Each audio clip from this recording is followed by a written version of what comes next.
Hello friends, welcome to our YouTube channel. Friends, इस video में हम लोग जीके के 51 महत्वपूर्ण प्रश्नों को देखेंगे। ये सारे प्रश्न बहुत ही महत्वपूर्ण हैं और आने वाले एग्जाम में ये प्रश्न पूछे जा सकते हैं। तो चलिए देखते हैं। ये पार्ट 3 है, इससे पहले पार्ट 2 तक कंप्लीट हो चुका है। तो पहला प्रश्न क्या है? पहाड़ी पर्यटन स्थल नैनीताल और देहरादून इनमें से किस राज्य में स्थित है? तो पर्यटन स्थल है नैनीताल और देहरादून। ये कहाँ है? ये उत्तराखंड में है। सही आंसर क्या हो जाएगा? ऑप्शन ए, उत्तराखंड में। भारत का राष्ट्रीय खेल है, तो भारत का राष्ट्रीय खेल किसको माना जाता है? हॉकी को। सही आंसर हो जाएगा ऑप्शन बी को। हालांकि आधिकारिक तौर पर हॉकी जो है भारत का राष्ट्रीय खेल नहीं है, लेकिन ओलंपिक खेलों में सफलता के कारण जो है हॉकी को राष्ट्रीय खेल का दर्जा दिया गया है। कुंभ मेला खाली स्थान वर्षों में एक बार मनाया जाता है। कुंभ मेला कितने वर्षों में एक बार मनाया जाता है? 12 वर्षों में। सही आंसर क्या हो जाएगा? 12 साल में एक बार मनाया जाता है। और ये 4 शहरों में मनाया जाता है, इलाहाबाद, हरिद्वार, नासिक और उज्जैन। इसके अलावा हर 6 साल में जो है अर्ध कुंभ मेला भी आयोजित किया जाता है। भारत छोड़ो आंदोलन किस वर्ष में शुरू हुआ था? तो महात्मा गांधी के नेतृत्व में भारत छोड़ो आंदोलन शुरू हुआ था 1942 ईस्वी में। सही आंसर होगा ऑप्शन सी। इनमें से कौन एक पक्षी अभयारण्य है? पक्षी अभयारण्य कौन सा है? सही आंसर हो जाएगा ऑप्शन ए, भरतपुर। केवलादेव राष्ट्रीय उद्यान को ही पहले भरतपुर पक्षी अभयारण्य के नाम से जाना जाता था, लेकिन अभी इसको जो है केवलादेव राष्ट्रीय उद्यान के नाम से जाना जाता है। ये राजस्थान में है। नेक्स्ट क्वेश्चन देखेंगे। लोकसभा की अधिकतम सदस्य संख्या कितनी हो सकती है? तो देखिए, लोकसभा की अधिकतम संख्या कितना हो सकता है? 552। यहाँ पर थोड़ा सा ध्यान दीजिएगा कि 104वां जो संविधान संशोधन हुआ था, 104वां संशोधन अधिनियम 2020 के तहत जो है इसकी अधिकतम संख्या कितना हो जाएगा? 550 हो जाएगा। क्यों ऐसा होगा? क्योंकि लोकसभा में जो एंग्लो इंडियन के 2 सदस्यों को मनोनीत किया जाता था वो अब नहीं किया जाएगा। ये जो 104वां संशोधन अधिनियम 2020 के तहत जो है अब किसी भी एंग्लो इंडियन सदस्य को मनोनीत नहीं किया जाएगा। तो उस हिसाब से ये सदस्य संख्या 550 हो जाएगा। हालांकि बहुत सा अभी तक एग्जाम में 552 ही ऑप्शन में देता है। संविधान का कौन सा अंश भारत के नागरिकों को आर्थिक न्याय प्रदान करने का संकेत करता है? तो कौन सा अंग है, अंग कह सकते हैं, जो कि भारत के नागरिकों को आर्थिक न्याय प्रदान करने का संकेत करता है? यह है राज्य के नीति निर्देशक तत्व। सही आंसर क्या हो जाएगा? ऑप्शन ए, राज्य के नीति निर्देशक तत्व। संविधान के किस अनुच्छेद में सर्वोच्च न्यायालय के न्यायाधीश पर महाभियोग चलाने का प्रावधान है?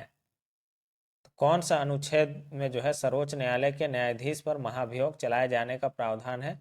यह है 124। 124 के 4 के तहत, 124 अनुच्छेद 124 4 के तहत जो है महाभियोग चलाया जा सकता है। सुभाष चंद्र बोस ने सिंगापुर में दिल्ली चलो का नारा कब दिया? सुभाष चंद्र बोस ने सिंगापुर में दिल्ली चलो का नारा कब दिया था? 1943 ईस्वी में। सही आंसर क्या हो जाएगा? ऑप्शन बी, 1943 ईस्वी में। नेक्स्ट क्वेश्चन है, मीनाक्षी मंदिर कहाँ स्थित है? तो मीनाक्षी मंदिर कहाँ है? यह है मदुरई में। सही आंसर क्या हो जाएगा? मदुरई में है। मदुरई कहाँ है? तो तमिलनाडु में।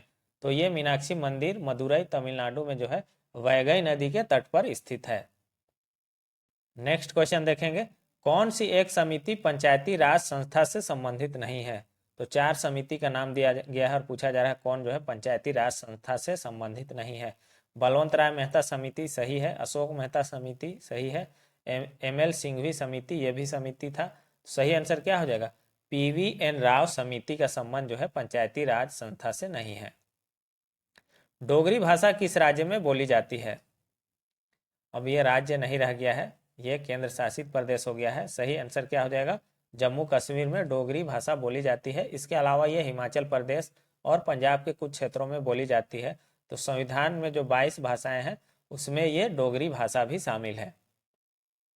राज्य का संवैधानिक प्रमुख होता है। तो राज्य का संवैधानिक प्रमुख कौन होते हैं? ये होते हैं राज्यपाल। सही आंसर क्या हो जाएगा? ऑप्शन डी, राज्यपाल। और राज्यपाल की नियुक्ति कौन करता है? तो राष्ट्रपति के द्वारा किया जाता है। प्रथम लोकसभा के स्पीकर कौन थे? प्रथम लोकसभा के स्पीकर थे जी.वी. मावलंकर। सही आंसर क्या हो जाएगा? Option A, G V. मावलंकर। यानी कि गणेश वासुदेव मावलंकर उनका पूरा नाम था।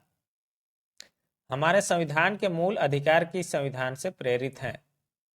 हमारे संविधान में जो है मूल अधिकार है वो किस देश के संविधान से प्रेरित है? सही आंसर हो जाएगा संयुक्त राज्य अमेरिका। सही आंसर हो जाएगा इसका ऑप्शन ए, संयुक्त राज्य अमेरिका। नेक्स्ट क्वेश्चन देखेंगे, फिलाटेलिस्ट क्या करता है? फिलाटेलिस्ट क्या करता है? ये डाक टिकट जमा करता है। तो डाक टिकटों का संग्रह किया जाता है फिलाटेलिस्ट के द्वारा। तो फिलाटेलिस्ट जो है क्या करता है? डाक टिकट को जमा करता है। यह एक प्रकार का शौक है, कह सकते हैं, फिलाटेलिस्ट। ज्ञानपीठ पुरस्कार प्राप्त करने वाली पहली महिला कौन थी? ज्ञानपीठ पुरस्कार प्राप्त करने वाली पहली महिला थी आशा पूर्णा देवी। सही आंसर क्या हो जाएगा? ऑप्शन डी, आशा पूर्णा देवी। बंगाली भाषा में किए गए कार्यों के लिए जो है 1976 ईस्वी में इनको जो है क्या दिया गया था? ज्ञानपीठ पुरस्कार दिया गया था। सर्वाधिक बोली जाने वाली भाषा है? कौन सी भाषा है जो सर्वाधिक बोली जाती है, पूरे विश्व में सबसे ज्यादा बोली जाती है? यह है अंग्रेजी। अंग्रेजी। बहुत जगह चीनी या मंदारिन लिखा हुआ मिलेगा, लेकिन अभी जो है अंग्रेजी सबसे ज्यादा बोली जाने वाली भाषा है। तो सही आंसर क्या हो जाएगा? ऑप्शन बी, अंग्रेजी।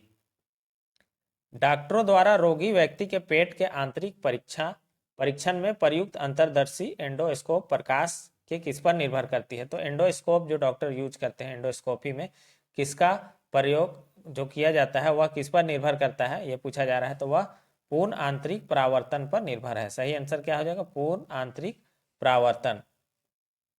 किस वर्ष में प्रथम ओलंपिक खेलों का आयोजन हुआ था?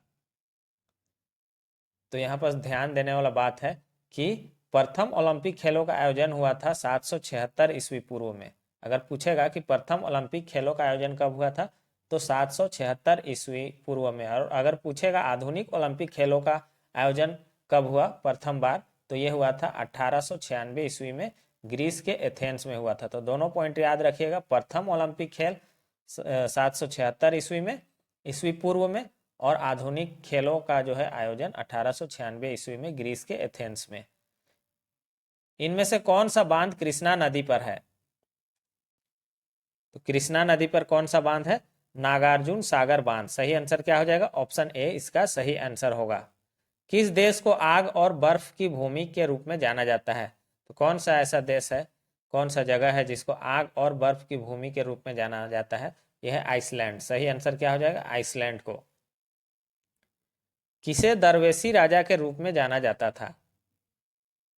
तो दरवेशी राजा किसको कहा जाता था? नासिरुद्दीन महमूद को। सही आंसर क्या हो जाएगा? ऑप्शन सी, नासिरुद्दीन महमूद, जो कि इल्तुतमिश का पुत्र था। 100 सालों का युद्ध इंग्लैंड और खालिस्तान के बीच लड़ा गया था। तो इस तरह से भी क्वेश्चन पूछता है कि 100 सालों का युद्ध किनके और किनके बीच में लड़ा गया था? तो ये लड़ा गया था इंग्लैंड और फ्रांस के बीच में। सही आंसर क्या हो जाएगा? ऑप्शन सी, फ्रांस के बीच में।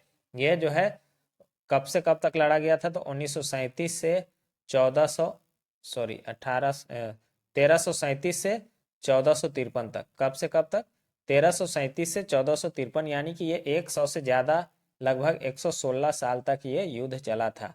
तो 100 सालों का युद्ध जो है इंग्लैंड और फ्रांस के बीच में हुआ था। भारतीय रिजर्व बैंक के पहले गवर्नर कौन थे? भारतीय रिजर्व बैंक के पहले गवर्नर कौन थे? ये थे सीडी देशमुख। सही आंसर क्या हो जाएगा? सीडी देशमुख। इनका पूरा नाम था चिंतामन द्वारिकानाथ देशमुख। आजादी के बाद ये केंद्र में जो है वित्त मंत्री भी रहे थे। तो भारत के रिजर्व बैंक के पहले गवर्नर कौन थे? सीडी देशमुख। निम्नलिखित में से किस कवि को पंजाब का टैगोर कहा गया है? किनको जो है पंजाब का टैगोर कहा गया है? जल्दी से बताइए। तो ये कहा गया है पूरन सिंह को। सही आंसर क्या हो जाएगा? पूरन सिंह को पंजाब का टैगोर कहा गया है। नेक्स्ट क्वेश्चन है, साइलेंट वैली किस राज्य में स्थित है? साइलेंट वैली ये कहाँ है? ये एक राष्ट्रीय उद्यान है साइलेंट वैली, जो कि केरल में है। सही आंसर क्या हो जाएगा? केरल में। पूछेगा साइलेंट वैली राष्ट्रीय उद्यान कहाँ है? तो ये हो जाएगा केरल में। राष्ट्रीय भौतिक प्रयोगशाला कहाँ स्थित है? राष्ट्रीय भौतिक प्रयोगशाला कहाँ है? ये आपका नई दिल्ली में है। सही आंसर क्या हो जाएगा? ऑप्शन डी, नई दिल्ली में है। इसकी स्थापना जो है 4 जनवरी 1947 को किया गया था। कब? 4 जनवरी 1947 को राष्ट्रीय भौतिक प्रयोगशाला की स्थापना किया गया था नई दिल्ली में। भाषाई आधार पर राज्यों का पहली बार पुनर्गठन कब किया गया था? तो भाषा के आधार पर राज्यों का पहली बार पुनर्गठन कब किया गया था? 1956 1956 ईस्वी में किया गया था। और भाषाई आधार पर बनने वाला प्रथम राज्य कौन था? आंध्र प्रदेश। चावल अनुसंधान केंद्र कहाँ स्थित है? चावल अनुसंधान केंद्र कहाँ है? ये कटक में है, उड़ीसा के कटक में है चावल अनुसंधान केंद्र। नेक्स्ट क्वेश्चन देखेंगे, निम्नलिखित में से किस पंचवर्षीय योजना में कमजोर वर्गों को प्राथमिकता दी गई थी? तो कौन सी पंचवर्षीय योजना है जिसमें कमजोर वर्गों को प्राथमिकता दी गई थी? तो इसको बहुत तरह से घुमा फिरा के पूछता है। गरीबी हटाओ का नारा भी इसी पंचवर्षीय योजना में दिया गया था, या गरीबों पर प्राथमिकता दिया गया था। तो कौन सा है? पांचवी है। सही आंसर क्या हो जाएगा? ऑप्शन सी, पांचवी पंचवर्षीय योजना। एंटीगुआ एवं बरमूडा की मुद्रा है। एंटीगुआ एवं बरमूडा की मुद्रा क्या है? डॉलर है। सही आंसर क्या हो जाएगा? डॉलर है। और इसकी राजधानी कहाँ है? सेंट जॉन्स है।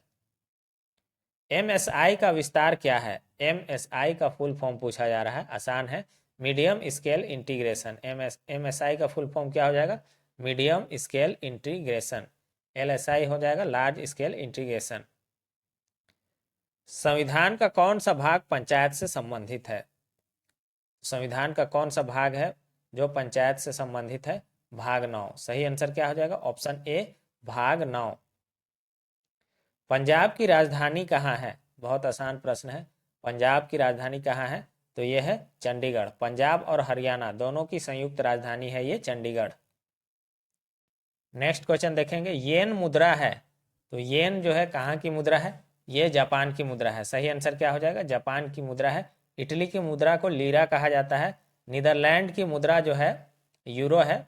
बहुत पहले गिल्डर के नाम से चलता था, किताब उताब में आप लोग पढ़ते होंगे। तो नीदरलैंड की मुद्रा क्या है? यूरो है। और इंडोनेशिया की इंडोनेशियन रुपया है। वोल्गा नदी बहती है।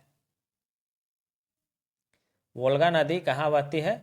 वोल्गा नदी जो है भूमध्य सागर में बहती है। सही आंसर क्या हो जाएगा? भूमध्य सागर में बहती है वोल्गा नदी। यूरोप की सबसे लंबी नदी है। जापानी उनके देश को पुकारते हैं, तो जापानी जो है अपने देश को क्या कहकर पुकारते हैं? सही आंसर क्या हो जाएगा? निप्पन। बहुत तरह से ये नाम लिखा हुआ मिलेगा, निप्पन, निप्पॉन या निहोन भी लिखा हुआ मिलेगा। तो जापानी अपने देश को निप्पन या निहोन के नाम से पुकारते हैं, जिसका मतलब होता है सूर्योदय। और जापान को ही उगते हुए सूरज की भूमि भी कहा जाता है। तो सही आंसर क्या हो जाएगा? निप्पन या निहोन। भारत के प्रथम रक्षा मंत्री कौन थे? भारत के प्रथम रक्षा मंत्री कौन थे? जल्दी से बताइए। ये थे बलदेव सिंह। सही आंसर क्या हो जाएगा? Baldev Singh. The life divine पुस्तक के लेखक कौन हैं?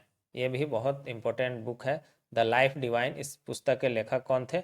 अरविंद घोष। सही आंसर क्या हो जाएगा? अरविंद घोष। कौन थे अरविंद घोष? एक स्वतंत्रता सेनानी एवं दार्शनिक थे अरविंद घोष।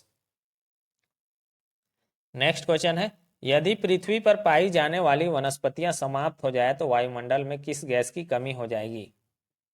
यदि पृथ्वी पर पाए जाने वाली वनस्पतियां समाप्त हो जाए तो वायुमंडल में किस गैस की कमी हो जाएगी? बहुत ही आसान है, ऑक्सीजन की कमी हो जाएगी और CO2 बढ़ जाएगा। तो सही आंसर क्या हो जाएगा? Option B. वयस्क मानव के शरीर का सबसे बड़ा अंग निम्नलिखित में से कौन सा होता है? तो वैसे तो वयस्क मानव का सबसे बड़ा अंग जो है कौन सा कहलाता है? त्वचा कहलाता है, लेकिन ऑप्शन में त्वचा नहीं है। तो क्या हो जाएगा? यकृत हो जाएगा। अगर ऑप्शन में त्वचा रहेगा तो सही आंसर त्वचा हो जाएगा, नहीं तो यकृत लिखा हुआ मिलेगा आपको। तो ऑप्शन के हिसाब से यकृत सही हो जाएगा, लेकिन मानव शरीर का सबसे बड़ा अंग जो है त्वचा है। पद्मश्री से सम्मानित प्रथम अभिनेत्री कौन थी? पद्मश्री से सम्मानित प्रथम अभिनेत्री थी नरगिस, नरगिस दत्त। सही आंसर हो जाएगा ऑप्शन डी। सोमनाथ मंदिर पर किसने आक्रमण किया था? बहुत ही अच्छा प्रश्न है। सोमनाथ मंदिर पर किसने आक्रमण किया था? ये एग्जाम में पूछा जाएगा बार बार। महमूद गजनवी ने। सही आंसर क्या हो जाएगा? महमूद गजनवी ने कब किया था? 1025 ईस्वी में। ये भी याद रखिएगा। और इसने ही भारत पर 17 बार आक्रमण किया था। तो पूछेगा 17 बार आक्रमण किसने किया था? महमूद गजनवी ने। निम्न में से किसमें सर्वाधिक विटामिन सी प्राप्त होता है? तो विटामिन सी जो है खट्टे फलों में ज़्यादातर पाया जाता है। तो ऑप्शन के हिसाब से हो जाएगा संतरा। सही आंसर क्या हो जाएगा? संतरा, नींबू, आंवला, ये सब में विटामिन सी जो है प्रचुर मात्रा में पाया जाता है। इसका रासायनिक नाम है एस्कॉर्बिक एसिड। भारत में अप्लावी वन कहाँ पाए जाते हैं? तो भारत में अप्लावी वन कहाँ पाए जाते हैं? तो सुंदरवन में। सही आंसर क्या हो जाएगा? सुंदरवन में। नेक्स्ट क्वेश्चन देखेंगे, लोकसभा द्वारा पारित धन विधेयक को राज्यसभा को प्राप्त होने के बाद कितने दिनों के भीतर वापस लोकसभा को लौटाना पड़ता है? तो लोकसभा द्वारा अगर धन विधेयक को पारित करके अगर राज्यसभा को भेज दिया जाता है तो कितने दिनों के भीतर जो है लोकसभा को लौटाना पड़ता है? 14 दिन के अंदर में। सही आंसर क्या हो जाएगा? 14 दिन के अंदर में। अगर नहीं लौटाया जाता है तो इसको जो है स्वतः दोनों सदनों से पारित मान लिया जाता है। किसी निर्वाचन क्षेत्र में चुनाव प्रचार बंद कर देना होगा, तो किसी भी निर्वाचन क्षेत्र में चुनाव प्रचार कब बंद कर देना होता है? ये भी अच्छा क्वेश्चन है, थोड़ा सा ऑप्शन जो है घुमावदार है। तो मतदान समाप्ति से 48 घंटे पहले। याद रखिएगा, मतदान समाप्त होने के समय से 48 घंटे पहले जो है चुनाव प्रचार बंद कर दिया जाएगा। किसी क्षेत्र को अनुसूचित क्षेत्र करने की शक्ति किसे है? तो कोई भी क्षेत्र है उसको अनुसूचित क्षेत्र घोषित करने की शक्ति किसके पास है? यह है राष्ट्रपति के पास। सही आंसर हो जाएगा, राष्ट्रपति को यह शक्ति संविधान की 5वीं अनुसूची के अंतर्गत प्रदान की गई है। जवाहर रोजगार योजना आरंभ की गई थी, तो जवाहर रोजगार योजना जो है किस पंचवर्षीय योजना में आरंभ की गई थी? यह किया गया था 7वीं पंचवर्षीय योजना। 7वीं पंचवर्षीय योजना में जवाहर रोजगार योजना आरंभ की गई थी। 7वीं पंचवर्षीय योजना की अवधि थी 1985 से 1990 तक। इस योजना को बाद में जो है 2006 में ये जो था आपका जवाहर रोजगार योजना, इसको जो है 2006 में, कब? 2006 में राष्ट्रीय ग्रामीण रोजगार गारंटी अधिनियम यानी कि नरेगा में मिला दिया गया था। तो जवाहर रोजगार योजना का आरंभ हुआ था 7वीं पंचवर्षीय योजना में। अब एक प्रश्न आपके लिए है, निम्नलिखित में से कौन सी मृदा कपास उत्पादन के लिए आदर्श है? तो कौन सी मृदा जो है कपास उत्पादन के लिए सबसे उपयुक्त होती है? काली मृदा, लाल मृदा, जलोढ़ मृदा और शुष्क मृदा। इसका आंसर जो है आपको कमेंट बॉक्स में बताना है। जो लोग चैनल को सब्सक्राइब नहीं किए हैं जल्दी से चैनल को सब्सक्राइब कर ले। सारा PDF भी आप लोग को दिया जाएगा। अब अभी जो है टेलीग्राम चैनल जो है वहाँ पर नहीं हो रहा है, डालने का ऑप्शन नहीं दे रहा है। जैसे ही देगा सारा PDF आपको दे दिया जाएगा। चैनल पर नए हैं तो चैनल को सब्सक्राइब करके वीडियो को अपने दोस्तों को शेयर कर दें। Thanks for watching.